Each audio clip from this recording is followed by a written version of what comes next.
भारतवर्ष में एक ऐसा अद्वितीय देवी स्थल जहां आस्था और रहस्य का ऐसा संगम है कि विज्ञान भी मौन हो जाता है। कल्पना कीजिए एक ऐसे मंदिर की जहां स्वयं देवी माँ वर्ष में 3 विशेष दिवसों के लिए रजस्वला होती है और इस दिव्य घटना के साक्षी के रूप में निकटवर्ती ब्रह्मपुत्र नद का जल भी रक्तिम आभा धारण कर लेता है। क्या यह प्रकृति का कोई अनूठा खेल है या देवीय शक्ति का साक्षात प्रमाण? क्यों इस पावन धाम में देवी की पारंपरिक प्रतिमा के स्थान पर सृजन और मातृत्व की शाश्वत प्रतीक योनि रूप की आराधना की जाती है? क्या है इस गहन प्रतीक के पीछे छिपा दर्शन और क्या कारण है कि यह स्थान संपूर्ण भारतवर्ष के शीर्ष तांत्रिकों, साधकों और सिद्ध पुरुषों के लिए एक चुंबकीय आकर्षण रखता है, जिसे वशीकरण, तंत्र मंत्र और गुर साधनाओं का केंद्र माना जाता है? सबसे विस्मयकारी प्रश्न, क्या इतिहास के पन्नों में इस मंदिर में मानव बलि के भी साक्ष्य हैं? क्या यह केवल लोक कथाओं का हिस्सा है या अतीत की कोई भयावह सच्चाई? और वह कौन सी अटूट परंपरा है जिसके निर्वहन हेतु कामाख्या मंदिर के कपाट खुलने से पूर्व प्रतिदिन एक पशु की बलि अनिवार्य मानी जाती है? इस सदियों पुरानी प्रथा का गूढ़ार्थ क्या है? यह शक्तिपीठ तब और भी विशेष होता है जब यहाँ देवी अपनी 10 महाविद्याओं के विराट स्वरूपों के साथ विराजमान होती है। कौन है ये 10 महाविद्याएं और क्या है उनकी असीम शक्तियों का रहस्य? कामाख्या देवी के ऐसे ही अनगिनत अनसुलझे रहस्य, ऐतिहासिक परतें और दिव्य अनुभूतियां आज हम इस विशेष प्रस्तुति में आपके समक्ष उजागर करने का प्रयास करेंगे। तो बने रहिए हमारे साथ, क्योंकि आज आप जानेंगे वह सब जो शायद आपने पहले कभी नहीं सुना होगा। भारत के पूर्वोत्तर मणि असम राज्य की राजधानी गुवाहाटी के हृदय में नीलांचल पर्वत की रमणीय गोद में स्थित है कामाख्या मंदिर। ये वह पवित्र भूमि है जहाँ शक्ति उपासना अपने सबसे गहन, रहस्यमय और अद्वितीय रूप में प्रकट होती है। यह मंदिर भारत के 51 शक्तिपीठों में सर्वोच्च स्थान रखता है, जहाँ देवी कामाख्या की पूजा योनि के रूप में की जाती है, जो सृष्टि, उर्वरता और स्त्री ऊर्जा का परम प्रतीक है। नमस्कार मित्रों, आज हम आपको ले चलेंगे आस्था, तंत्र और इतिहास की एक ऐसी यात्रा पर जो आपके मन मस्तिष्क को झकझोर देगी। हम जानेंगे इस मंदिर के निर्माण के पीछे की पौराणिक गाथाएं, समझेंगे उन ऐतिहासिक घटनाओं को जिनके कारण असम के एक शक्तिशाली राजवंश को देवी का श्राप झेलना पड़ा और क्यों आज भी उनके वंशजों का मंदिर में प्रवेश वर्जित है, और वह कौन सी परिस्थिति थी जब मां ने अपने ही परम प्रिय पुजारी का शीश काट दिया था। इन सभी जटिल प्रश्नों के उत्तर खोजने के लिए हमारे साथ इस अद्भुत यात्रा में चलिए, क्योंकि आज का यह सफर आपको भक्ति, श्रद्धा और तंत्र की एक सर्वथा नवीन दुनिया से परिचित कराएगा। तो आइए माँ कामाख्या के इस महात्म्य को जाने, जिसे सदियों से एक दिव्य रहस्य के रूप में संजोया गया है। कामाख्या मंदिर के मूल निर्माण का सटीक कालखंड इतिहास के गर्भ में कहीं छिपा है। कोई भी पुरातात्विक साक्ष्य या अभिलेख स्पष्ट रूप से यह नहीं बताता कि मूल कामाख्या मंदिर कब और किसके द्वारा निर्मित हुआ था। तथापि इस मंदिर और देवी के महात्म्य से जुड़ी अनेक किंवदंतियां और लोक कथाएं पीढ़ी दर पीढ़ी प्रवाहित होती रही हैं। प्राचीनतम ग्रंथों में से एक कालिका पुराण के अनुसार यह कथा दक्ष प्रजापति के यज्ञ से आरंभ होती है। भगवान शिव का विवाह माता सती से हुआ था, परंतु सती के पिता अभिमानी राजा दक्ष भगवान शिव को अपने समकक्ष नहीं मानते थे और इस विवाह से अत्यंत अप्रसन्न थे। राजा दक्ष ने एक विराट यज्ञ का आयोजन किया, जिसमें उन्होंने समस्त देवी देवताओं, आर्षि मुनियों को आमंत्रित किया, किंतु जानबूझकर भगवान शिव और अपनी पुत्री सती को निमंत्रण नहीं भेजा। पिता के घर यज्ञ का समाचार पाकर माता सती भगवान शिव के मना करने के बावजूद वहां पहुंच गईं। यज्ञ स्थल पर अपने पति भगवान शिव का घोर अपमान होते देख वे आत्मग्लानि और क्रोध से भर उठी और उसी यज्ञ के हवन कुंड में आत्मदाह कर अपनी जीवन लीला समाप्त कर ली। जब त्रिकालदर्शी भगवान शिव को यह ज्ञात हुआ तो उनका क्रोध प्रलयंकारी हो उठा। वे सती के निष्प्राण देह को अपने कंधों पर उठाकर संपूर्ण ब्रह्मांड में विनाशकारी तांडव करने लगे। सृष्टि पर आसन्न संकट को देखकर समस्त देवता भगवान विष्णु की शरण में पहुंचे। तब सृष्टि की रक्षा हेतु श्री हरि विष्णु ने अपने सुदर्शन चक्र से माता सती के पार्थिव शरीर के 51 खंड कर दिए। ये अंग पृथ्वी पर जहां जहां गिरे वे स्थान पवित्र शक्तिपीठ बन गए। मान्यता है कि जिस स्थान पर माता सती की योनि गिरी वही नीलांचल पर्वत है और वहीं कालांतर में मां कामाख्या मंदिर का प्रादुर्भाव हुआ। इस घटना के पश्चात भगवान शिव गहरे शोक में डूबकर उमानंद पर्वत पर समाधिस्थ हो गए। इसी बीच तारकासुर नामक एक महादैत्य ने घोर तपस्या कर ब्रह्मा जी से अजेय होने का वरदान प्राप्त कर लिया और तीनों लोकों में त्राही त्राही मचा दी। देवताओं की करुण पुकार सुनकर ब्रह्मा जी ने उन्हें बताया कि केवल भगवान शिव और माता पार्वती का पुत्र ही तारकासुर का संहार कर सका है। महादेव तो समाधि में लीन थे और उनकी समाधि भंग करने का दुष्कर कार्य देवताओं ने कामदेव को सौंपा। कामदेव ने अपने पुष्प बाण से शिव जी पर प्रहार किया, जिससे उनकी समाधि भंग हो गई। क्रोधित शिव ने अपनी तीसरी नेत्र की अग्नि से कामदेव को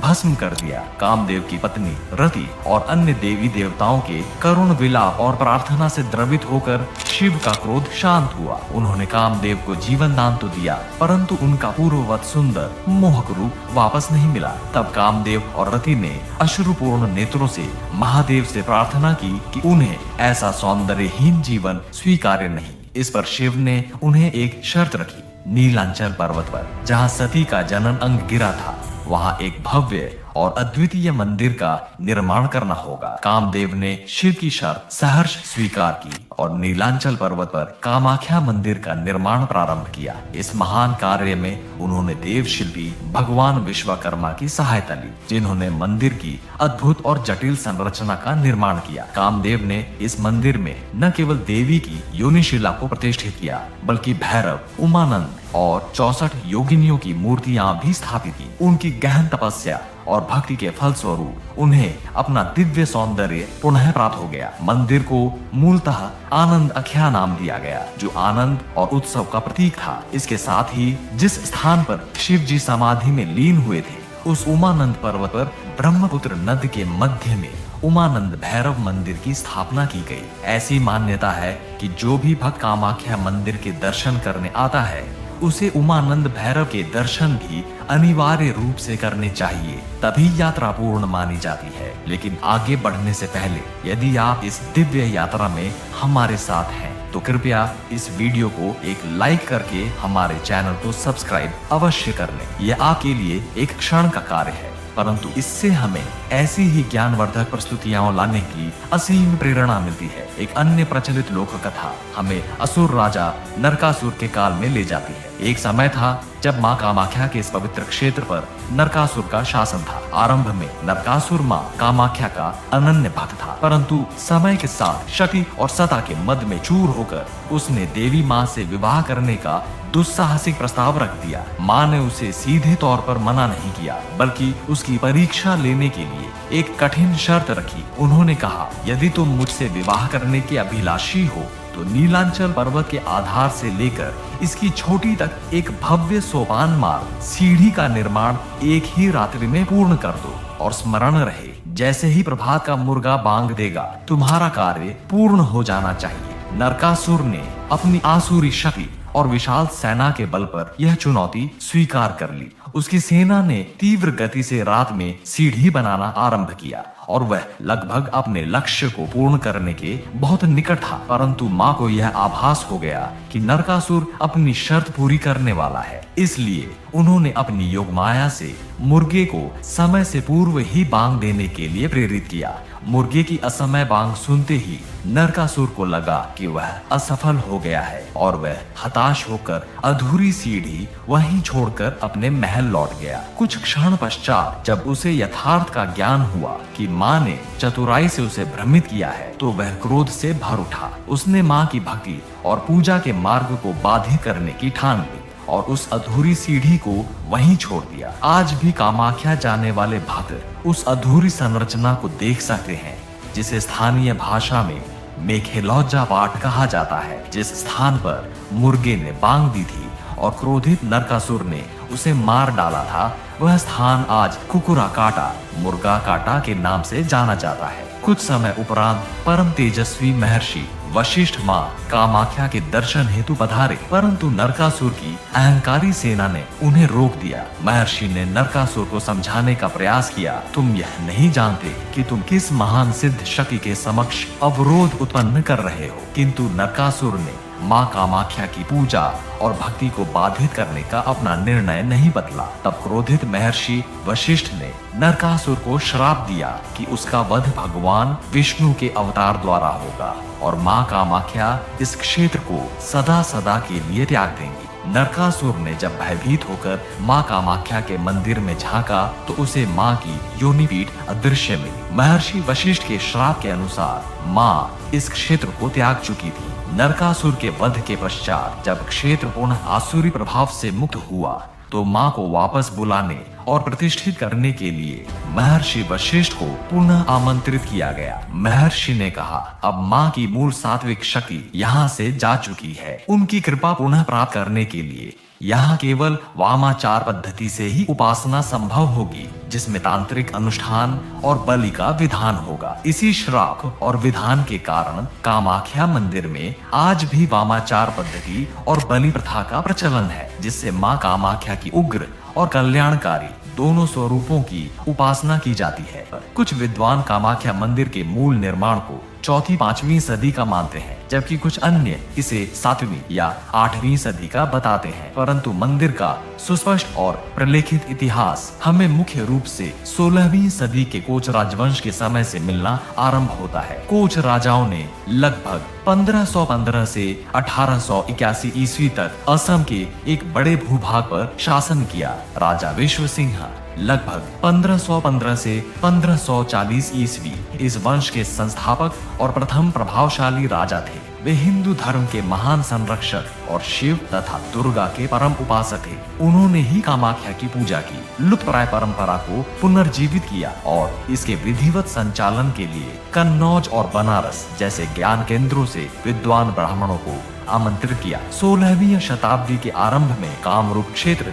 विभिन्न स्थानीय शासकों के बीच संघर्ष का केंद्र था। इन संघर्षों में राजा विश्व सिंह विजयी हुए और संपूर्ण कामरूप के एक चित्र शासक बने। युद्ध के दौरान अपने बिछड़ दे चुके भाई शिव सिंह और अन्य साथियों की खोज में वे नीलांचल पर्वत पहुंचे। थकर एक विशाल वटवृक्ष के नीचे विश्राम करते समय एक वृद्धा ने उन्हें बताया कि वह टीला नीलांचल पर्वत एक अत्यंत जागृत और सिद्ध स्थान है। इस पर राजा विश्व सिंह ने मन में मन्नत मानी कि यदि उनके बिछड़ते हुए भाई और साथी सकुशल मिल जाते हैं तो वे यहाँ एक स्वर्ण मंदिर का निर्माण करवाएंगे। देवी की कृपा से उनकी मन्नत पूर्ण हुई और उन्होंने मंदिर निर्माण का कार्य प्रारंभ किया। खुदाई के दौरान कामदेव द्वारा निर्मित मूल कामाख्या पीठ का निचला भाग प्रकट हुआ और उसी के ऊपर मंदिर का पुनर्निर्माण किया गया। स्वर्ण मंदिर के स्थान पर राजा विश्व सिंह ने हर ईंट में एक रति लगभग 0.1215 ग्राम सोना रखवाकर मंदिर का निर्माण करवाया। कहा जाता है कि राजा विश्व सिंह ने सन 1533 के आसपास कामाख्या मंदिर का यह भव्य पुनर्निर्माण करवाया था। माना जाता है कि राजा विश्व सिंह की मृत्यु के पश्चात बंगाल के मुगल सूबेदार सुल्तान सुलेमान कर्रानी के सेनापति, जिसे इतिहास में काला बहादुर के नाम से जाना जाता है, ने असम पर आक्रमण के दौरान कई हिंदू मंदिरों के साथ साथ कामाख्या मंदिर को भी बुरी तरह ध्वस्त कर दिया था। लगभग 1553 से 56 ईस्वी के मध्य। उसके बाद सन 56 में राजा विश्व सिंह के पुत्र महान कोच राजा नरनारायण और उनके वीर भाई तथा सेनापति चिल्लाराय ने मिलकर इस मंदिर का पुनर्निर्माण करवाया। राजा नरनारायण ने अपनी प्रजा को देवी की भक्ति और मंदिर निर्माण के लिए प्रेरित किया। इस पुनर्निर्माण कार्य में मंदिर के पौराणिक और धार्मिक महत्व को अक्षुण्ण बनाए रखने का पूर्ण प्रयास किया गया। इस निर्माण में उस विशिष्ट नीलाचल शैली या मधुकोश शैली बीहाइव डोम की वास्तुकला अपनाई गई, जो आज भी यहाँ देखी जा सकती है, जिसमें शिखर मधुमक्खी के छत के समान होता है। 17वीं शताब्दी में जब असम का शासन अहोम राजाओं के हाथ में आया तो उन्होंने भी इस मंदिर के संरक्षण और सौंदर्यीकरण में महत्वपूर्ण योगदान दिया। अहोम राजाओं जैसे प्रतापी स्वर्गदेव रुद्र सिंह, स्वर्गदेव शिव सिंह और स्वर्गदेव राजेश्वर सिंह ने मंदिर को भूमि अनुदान, स्वर्ण और अन्य बहुमूल्य वस्तुएं भेंट की। उन्होंने मंदिर के आसपास के क्षेत्रों को भी विकसित किया और मंदिर के सुचारू संचालन के लिए कई धर्मार्थ कार्य किए। बाद में ब्रिटिश काल और स्वतंत्र भारत में भी सरकार और विभिन्न संस्थाओं ने इस ऐतिहासिक धरोहर के संरक्षण पर विशेष ध्यान दिया। इस प्रकार कामाख्या मंदिर का इतिहास असंख्य पौराणिक, धार्मिक और ऐतिहासिक घटनाओं से गूंथा हुआ है और यह स्थान शक्ति, तंत्र और भक्ति का एक अद्वितीय संगम प्रस्तुत करता है। मित्रों, आपसे एक विनम्र अनुरोध है, अगर आपको हमारी यह गहन शोध और प्रस्तुति अच्छी लग रही हो तो कृपया वीडियो को लाइक करके चैनल को सब्सक्राइब अवश्य कर लें। आपका समर्थन ही हमारी प्रेरणा का स्रोत है। दोस्तों, अगले अध्याय में हम जानेंगे कि विश्व प्रसिद्ध अंबुबाची मेले के दौरान माता के मासिक धर्म के समय ब्रह्मपुत्र नदी का पानी लाल क्यों हो जाता है। क्या यह केवल एक चमत्कार है या इसके पीछे कोई ठोस वैज्ञानिक कारण भी छिपा है। अंबुबाची मेला, यह नाम सुनते ही विश्व भर के तांत्रिकों, मांत्रिकों, सिद्ध पुरुषों और अघोरियों के हृदय में एक विशेष तरंग उत्पन्न होती है। यह पर्व हर वर्ष आषाढ़ मास में, सामान्यतः जून माह में, एक दिव्य वरदान के समान आता है। इस अद्वितीय पर्व में, जिसे अमेती या मासिक धर्म उत्सव भी कहा जाता है, देवी भगवती कामाख्या के रजस्वला स्वरूप का उत्सव मनाया जाता है। पौराणिक शास्त्रों और स्थानीय मान्यताओं के अनुसार सतयुग में यह पर्व प्रत्येक 16 वर्ष में, द्वापर में 12 वर्ष में, त्रेता युग में 7 वर्ष में एक बार और कलयुग में प्रत्येक वर्ष इसी समय पर मनाया जाता है। अंबुबाची शब्द दो शब्दों के मेल से बना है। अंबु जिसका अर्थ है जल या पानी और ये बाची जिसका अर्थ है उत्फुल्लन, खिलना या प्रवाह। इस प्रकार अंबुबाची का अर्थ हुआ जल का प्रवाह या पृथ्वी का पुष्पित होना, जो उर्वरता और सृजन का प्रतीक है। यह कामाख्या मंदिर का सबसे महत्वपूर्ण, विशिष्ट और विश्वविख्यात पर्व है। यह मेला देवी के वार्षिक मासिक धर्म का प्रतीक है, जिसे देवी की सृजनात्मक और प्रजनन शक्ति के उत्सव के रूप में मनाया जाता है। धार्मिक मान्यता के अनुसार इस समय देवी स्वयं रजस्वला होती है और मंदिर के गर्भगृह को 3 दिनों के लिए पूर्णतः बंद कर दिया जाता है। इस अवधि में मंदिर में किसी भी प्रकार की नियमित पूजा अर्चना या दर्शन नहीं होते और मंदिर के मुख्य कपाट भक्तों के लिए बंद रहते हैं। यहाँ तक कि इस दौरान खेतों में जुताई या बुवाई जैसे कृषि कार्य भी वर्जित माने जाते हैं, क्योंकि माना जाता है कि धरती माँ भी इस समय रजस्वला होती है। इस अवधि के दौरान मंदिर के भीतर देवी की योनि शिला के ऊपर एक स्वच्छ श्वेत वस्त्र बिछा दिया जाता है। 3 दिन पश्चात जब चौथे दिन मंदिर के कपाट पुनः खोले जाते हैं तो कहा जाता है कि यह वस्त्र देवी के रज से पूरी तरह लाल और गीला हो चुका होता है। इस वस्त्र को अंबुबाची वस्त्र या रथ वस्त्र कहा जाता है।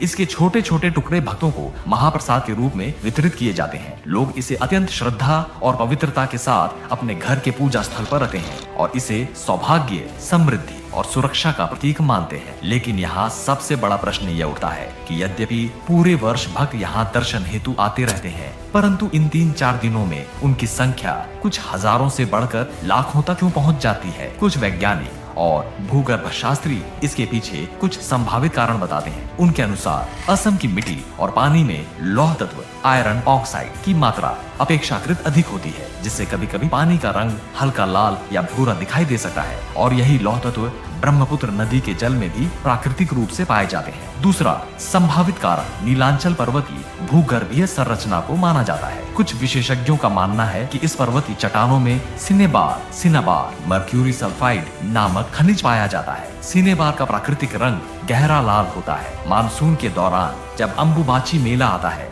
ब्रह्मपुत्र नदी का जल स्तर बढ़ता है और वर्षा का जल पहाड़ियों से बहकर आता है, तो संभव है कि नदी के तल में या आसपास स्थित इस सिनेबार के सूक्ष्म कण जल में घुलकर ऊपर आ जाते हैं, जिससे पानी का रंग लाल प्रतीत होता है। लेकिन यह प्रश्न अनुत्तरित रह जाता है कि यदि यह केवल भूगर्भीय या मौसमी कारणों से होता है, तो फिर यह विशेष घटना केवल अंबुबाची के इन्हीं 3-4 दिनों में ही क्यों इतनी प्रमुखता से घटित होती है या प्रचारित होती है। असम में मानसून का आगमन तो अंबुबाची से कुछ पहले ही हो चुका होता है, लेकिन ब्रह्मपुत्र का जल विशेष रूप से इन्हीं तिथियों पर लाल होने की बात क्यों इतनी प्रबल है। क्या यह देवी का चमत्कार है जिसे भक्त श्रद्धा से देखते हैं, या फिर विज्ञान के लिए आज भी यह एक अनसुलझी पहेली है। अंबुबाची के 3 दिनों के दौरान जब मंदिर के कपाट बंद रहते हैं, असम के कामाख्या मंदिर परिसर और आसपास का क्षेत्र तंत्र साधना का एक विशाल केंद्र बन जाता है। इन दिनों मंदिर के बाहर तांत्रिक, अघोरी, साधु संत और गुप्त साधक विशेष अनुष्ठान करते हैं। तंत्र मंत्र, काला जादू से मुक्ति,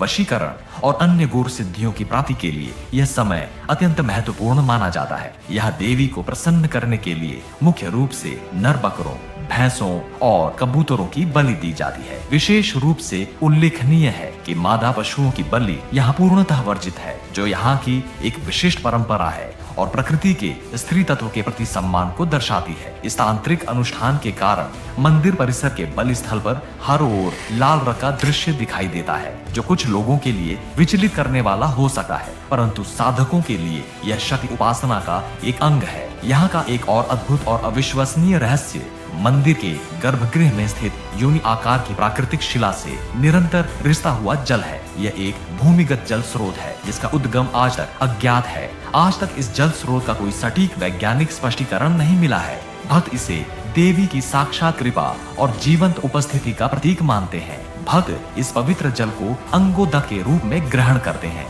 और इसे अत्यंत पवित्र तथा रोगनाशक मानते हैं। विश्व विख्यात कामाख्या मंदिर, जो विश्व का एकमात्र ऐसा महासिद्ध पीठ माना जाता है जहां देवी स्वयं रजस्वला होती हैं, इसकी महिमा अनंत और अद्वितीय है। देवी ग्रंथ कुलार नवतंत्र और महाभगवती पुराण में वर्णित एक विशेष मान्यता बताती है कि कलयुग में यदि कोई भक्त यहाँ स्वयंभू सिद्ध पीठ पर पतित पावनी गंगा नदी का पवित्र जल लाकर अर्पित करता है और फिर उसमें से कुछ जल लेकर महानद ब्रह्मपुत्र में प्रवाहित करता है, तो उसे प्राचीन काल में होने वाले अत्यंत पुण्यदायी वाजपेय यज्ञ के समान फल प्राप्त होता है। अंबुबाची मेले के चौथे दिन, जब माना जाता है कि देवी का रजस्वला काल समाप्त हो चुका है और वे शुद्ध हो चुकी हैं, मंदिर के कपाट भव्य समारोह के साथ पुनः खोले जाते हैं। उस समय भक्तों का जन सैलाब देवी के दर्शनों के लिए उमड़ पड़ता है। देवी का स्नान, अभिषेक, भव्य श्रृंगार और विशेष पूजा अर्चना की जाती है। इसके बाद भक्तों को देवी का दर्शन करने का अवसर मिलता है और प्रसाद स्वरूप वह विशेष अंबुबाची वस्त्र प्रदान किया जाता है। दोस्तों, आपको क्या लगा है, अंबुबाची मेले के दौरान ब्रह्मपुत्र नदी का पानी लाल क्यों हो जाता है? क्या इसके पीछे कोई वैज्ञानिक कारण है, आस्था का चमत्कार या दोनों का कोई रहस्यमय संयोजन? अपना तर्क और विचार कमेंट में अवश्य लिखें ताकि अन्य दर्शक भी आपकी राय जान सकें। अगले 2 अध्यायों में हम जानेंगे उस चौंकाने वाली घटना के बारे में जब माता ने अपने ही प्रिय पुजारी का सिर काट दिया था और क्यों एक प्रतापी राजा को अपने संपूर्ण वंश के संहार का श्राप मिला। साथ ही हम कामाख्या में प्रचलित तांत्रिक अनुष्ठानों, पशु बलि और मानव बलि के विवादास्पद ऐतिहासिक पहलुओं पर भी विस्तार से चर्चा करेंगे। कोच राजवंश का श्राप और पुजारी का बलिदान। कामाख्या मंदिर की पौराणिक और ऐतिहासिक गाथाओं में कोच राजवंश और देवी द्वारा दिए गए एक श्राप की कथा एक अत्यंत महत्वपूर्ण और रहस्यमय स्थान रखती है। यह कथा हमें सदियों पहले उस काल में ले जाती है जब कोच राजवंश का शासन असम के अधिकांश हिस्सों पर स्थापित था और यह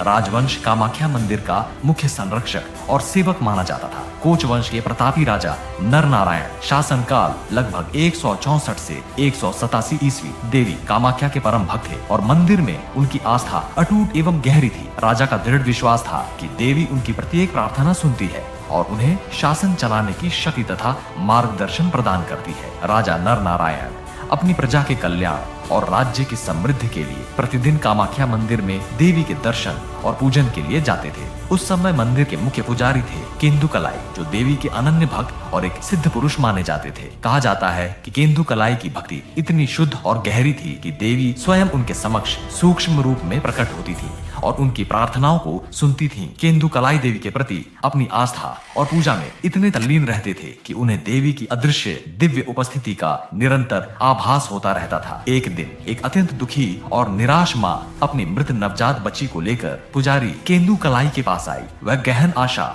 और विश्वास में डूबी हुई थी कि शायद देवी की असीम कृपा और पुजारी की साधना से उसकी मृत बच्ची को पुनः जीवन मिल सके। प्रारंभ में केंदुकलाई ने इसे असंभव बताया क्योंकि मृत व्यक्ति को पुनर्जीवित करना किसी साधारण मनुष्य के वश की बात नहीं थी, परंतु उस माँ की आस्था, उसका अटूट विश्वास और उसकी करुण पुकार इतनी गहरी थी कि उसने केंदुकलाई से माँ कामाख्या से एक बार प्रार्थना करने का आग्रह किया। केंदुकलाई उस माँ के विश्वास और श्रद्धा को देकर द्रवित हो गए और उन्होंने देवी से प्रार्थना करने का निश्चय किया। उन्होंने उस मृत बच्ची को अपने हाथों में उठाया और माँ कामाख्या की पवित्र योनि शिला पर रख दिया। उन्होंने अत्यंत भाव विभोर होकर माँ से प्रार्थना की, हे माँ, हे जगत जननी, यदि आपको उचित लगे तो कृपा करके इस निरीह बच्ची को जीवन दान दें।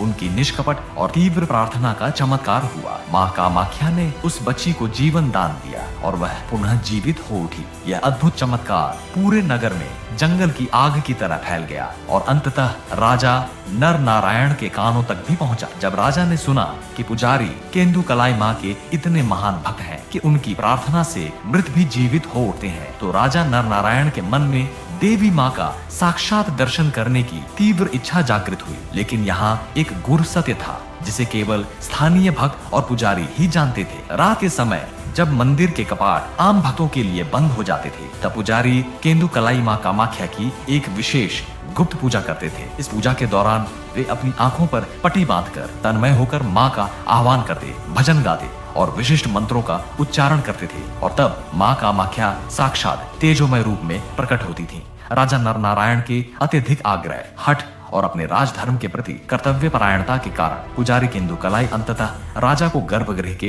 एक गुप्त छिद्र से मां के दर्शन कराने का एक उपाय सुझाने पर विवश हो जाते हैं। केंदुकलाई ने राजा को सचेत किया कि यह अत्यंत जोखिम भरा है, परंतु राजा अपनी जिद पर अड़े रहे। पुजारी ने कहा कि जैसे ही वे मां की स्तुति और आह्वान आरंभ करेंगे, राजा उस छिद्र से मां के दिव्य स्वरूप के दर्शन कर सकते हैं। उस नियत रात्रि पुजारी केंदुकलाई ने अपनी आंखों पर पट्टी बांधकर मां की स्तुति करना आरंभ किया और मां कामाख्या अपने दिव्य प्रकाश के साथ प्रकट हो गईं। लेकिन शीघ्र ही सर्वज्ञाता मां को यह आभास हो गया कि उनके साथ छल हुआ है और कोई अवांछित व्यक्ति छिपकर उन्हें देख रहा है। देवी को राजा की इस छुपी हुई उपस्थिति और धृष्टता का आभास हो गया और देवी को इस अनादर, छल और अपनी एकांतता के भंग होने का गहरा अपमान महसूस हुआ। मां कामाख्या प्रचंड क्रोध से भर उठी। उन्होंने क्रोधित होकर राजा नर नारायण को श्राप दिया कि उनके वंश का कोई भी सदस्य यदि भविष्य में कभी भी इस नीलांचल पर्वत के क्षेत्र में प्रवेश करने या मां कामाख्या के दर्शन करने का प्रयास करेगा तो उसका तत्काल संहार हो जाएगा, वह जीवित नहीं बचेगा।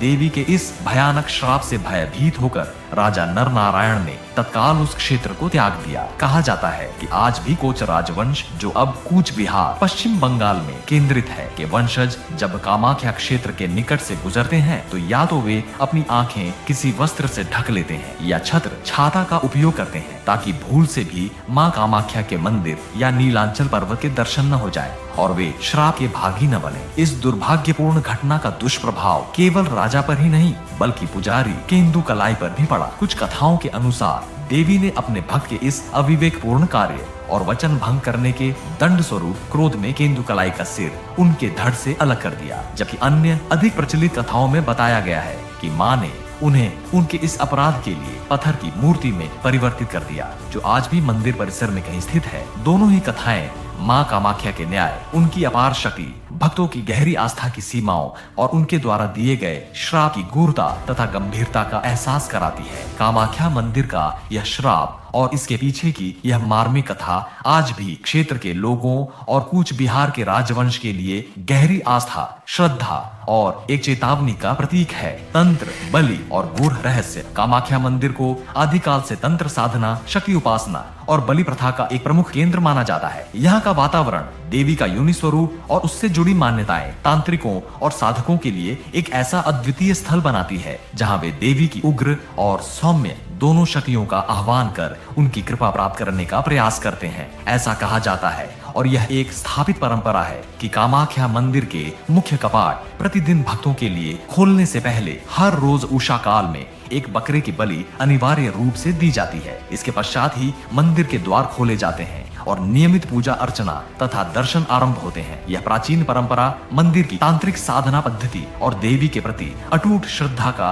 एक महत्वपूर्ण अंग मानी जाती है। बलि प्रथा इस मंदिर की उपासना पद्धति का एक अभिन्न और विवादास्पद हिस्सा है। यह देवी को प्रसन्न करने और मनोकामनाओं की पूर्ति हेतु नर पशुओं की बलि दी जाती है, जिनमें मुख्यतः बकरों, भैंसों और कबूतरों की बलि चढ़ाई जाती है। यह एक प्राचीन तांत्रिक परंपरा है जिसमें यह दृढ़ मान्यता है कि देवी को पशु बलि अर्पित करने से वे शीघ्र प्रसन्न होती हैं और भक्तों की अभिलाषाएं पूर्ण करती हैं। यहाँ की एक विशेष और उल्लेखनीय बात यह है कि माता पशुओं की बलि पूर्णतः निषिद्ध है। केवल नर पशुओं का ही चयन बलि हेतु किया जाता है। ये स्त्री तत्व के प्रति सम्मान और प्रकृति के संतुलन का भी प्रतीक माना जा सकता है। दर्शकों से संवाद, हम आपसे एक विचारणीय प्रश्न करना चाहते हैं। क्या आज के युग में निरीह और बेगुनाह पशुओं की बलि देना धार्मिक आस्था का सही प्रकटीकरण है, या यह केवल अंधविश्वास और एक पुरातन परंपरा का निर्वहन मात्र है? अपने विचार, तर्क और भावनाओं के साथ कमेंट बॉक्स में अवश्य लिखें। चलिए देखते हैं कितने लोग इस संवेदनशील विषय पर गहराई से सोचकर अपनी राय साझा कर पाते हैं। कि इस प्रक्रिया के लिए मंदिर परिसर में एक विशेष नियत स्थान बनाया गया है, जिसे बलि स्थान या हरिकाट कहा जाता है। यहाँ भक्तगण इस अनुष्ठान का दर्शन करने का प्रयास करते हैं। यद्यपि यह दृश्य सभी के लिए सहज नहीं होता। एक स्थानीय मान्यता यह भी है कि जो भक्त बलि चढ़ते हुए जानवर का सिर कटते हुए देखता है, वह पूरे वर्ष विपत्तियों से सुरक्षित और खुशहाल रहता है। बलि के साथ साथ यहाँ वशीकरण और अन्य तांत्रिक सिद्धियों से संबंधित पूजा का भी विशेष महत्व है। मंदिर के आसपास कुछ विशेष प्रकार के पत्थरों को घिसकर प्राप्त सिंदूर को कामिया सिंदूर या वशीकरण सिंदूर के नाम से बेचा जाता है। इस सिंदूर को अद्भुत शक्ति का प्रतीक माना जाता है और लोग इसे अपने जीवन में आकर्षण, सफलता और बाधाओं से मुक्ति पाने के लिए श्रद्धा पूर्वक उपयोग करते हैं। इतिहास की गहराइयों और किंवदंतियों में कामाख्या मंदिर से जुड़ी मानव बलि की कहानियां भी यदा कदा प्रचलित रही हैं। कुछ अत्यंत पुरानी अपुष्ट कथाओं के अनुसार प्राचीन काल में कुछ अति उग्र तांत्रिक साधक यहाँ गुप्त रूप से मानव बलि देकर देवी को प्रसन्न करने और अतीन्द्रिय शक्तियां प्राप्त करने का प्रयास करते थे। हालांकि आधुनिक समय में मानव बलि की यह कुप्रथा पूर्णतः समाप्त हो चुकी है और इसे केवल एक भयावह पौराणिक कथा या अतिशयोक्ति माना जाता है। परंतु समाज में आज भी ऐसे तत्व मौजूद हैं जो अंधविश्वास की आड़ेडेच में जघन्य कृत्य कर सके हैं। एक ऐसी ही दिल दहला देने वाली घटना 19 जून 2019 को प्रकाश में आई, जब कामाख्या मंदिर परिसर के निकट जय दुर्गा मंदिर की सीढ़ियों पर एक 66 वर्षीय महिला का सिर कटा शव एक कंबल से ढका हुआ पाया गया था। पुलिस जांच में यह एक नृशंस तांत्रिक बलि का मामला निकला। पता चला कि यह घटना आधी रात को भूतनाथ श्मशान घाट पर पूजा के बाद शुरू हुई, जहां से पीड़िता सहित सभी आरोपी पहले कामाख्या मंदिर गए और फिर पास के बगुलामुखी मंदिर के निकट श्मशान घाट पहुंचे। पीड़िता को बाद में जय दुर्गा मंदिर ले जाया गया, जहां पूजा के दौरान शराब और मांस का सेवन किया गया। पीड़िता को इस बात का किंचित भी आभास नहीं था कि यह पूजा उसकी बलि के लिए ही आयोजित की जा रही है। पूजा की एक विशेष तांत्रिक रस्म के बाद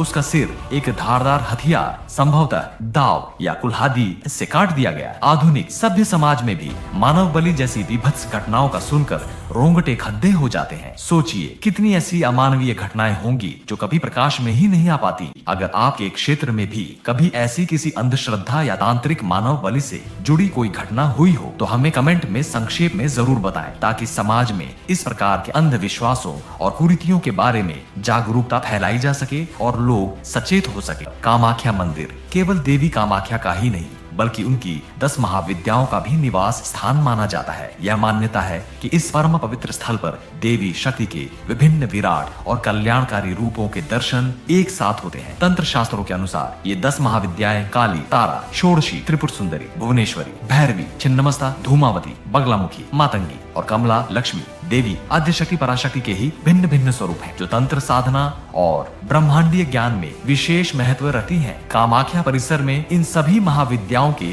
पृथक मंदिर या पूजा स्थल विद्यमान है। यहाँ तांत्रिक अनुष्ठान और विशेष पूजा अर्चना के माध्यम से इन महाविद्याओं का आशीर्वाद प्राप्त करने का प्रयास किया जाता है। कामाख्या में देवी की कृपा और 10 महाविद्याओं का सम्मिलित आशीर्वाद प्राप्त करना हर तांत्रिक साधक का एक परम और विशेष लक्ष्य होता है, क्योंकि यह स्थान तंत्र साधना के उच्चतम शिखर और गूढ़तम रहस्यों का प्रतीक है। यदि आप इन 10 महाविद्याओं के गहन रहस्यों, उनकी शक्तियों और उपासना विधियों पर आधारित एक संपूर्ण विस्तृत डॉक्यूमेंट्री देखना चाहते हैं तो हमें कमेंट में अवश्य बताएं। हम अपनी अगली प्रस्तुति में 10 महाविद्याओं की अद्भुत शक्तियों और अनसुलझे रहस्यों के बारे में विस्तार से प्रकाश डालने का प्रयास करेंगे। दोस्तों, ये था माँ कामाख्या देवी और उनके रहस्य, इतिहास और तंत्र मंत्र से परिपूर्ण मंदिर का एक विस्तृत और विस्मरणीय सफर। हमने प्रयास किया कि इस पवित्र स्थल से जुड़े हर महत्वपूर्ण पहलू को आपके समक्ष प्रस्तुत कर सकें। आपको हमारी यह गहन शोध पर आधारित वीडियो कैसी लगी,